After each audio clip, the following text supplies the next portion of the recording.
This is a brief overview of what I would do when creating a scene for the movie The Warranty Department. I like to break my movie up into individual scenes and work on them separately. Sometimes I'll work out of chronological order. It all depends on how quickly I think I can move through a scene or given set of clips that I want to put together into a movie. What I'll do is I'll pick one that I feel like will be a good space to work on. I can be productive. In this particular example, I'm going to pull up the scene where I have the wife giving an interview about her husband. He is a hero. Другие женщины в моем сообществе говорят, что он оказывает большую услугу родине.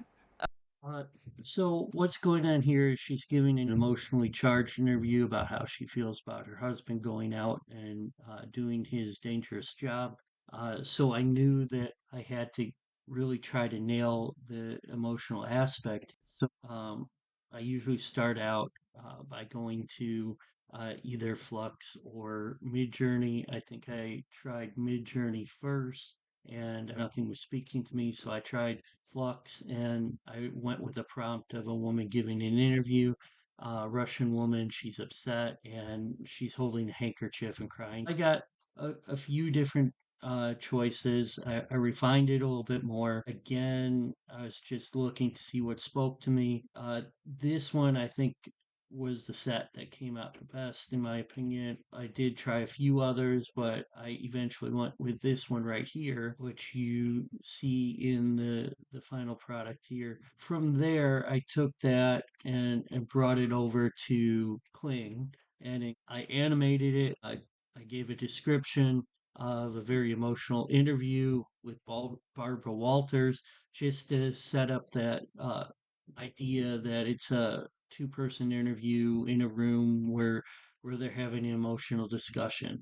And I use both Kling and Minimax as well to make the image. So I do have some out of here later on in my timeline.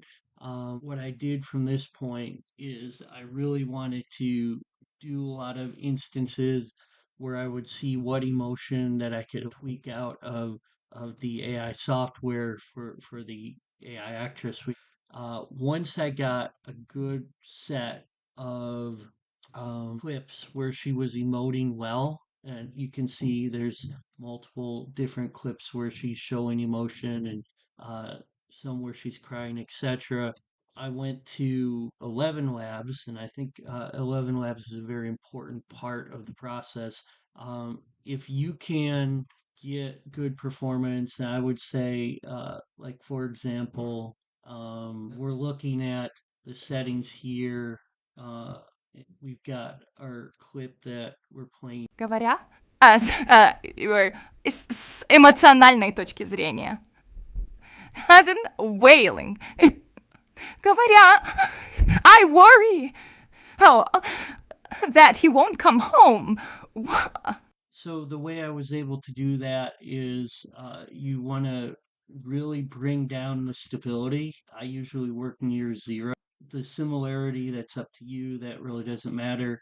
And then also play around with the style boost. You're going to get uh, better results from the 11 Lab multilingual version 2, especially if you want them to have an accent. One tip that I picked up that really helps with the accent is you want to put a few words in the language of the accent, even if you want it, if it's going to be in English, if you want them to speak English with a Russian accent, for example, you want them to speak a few Russian words first and then switch over to English.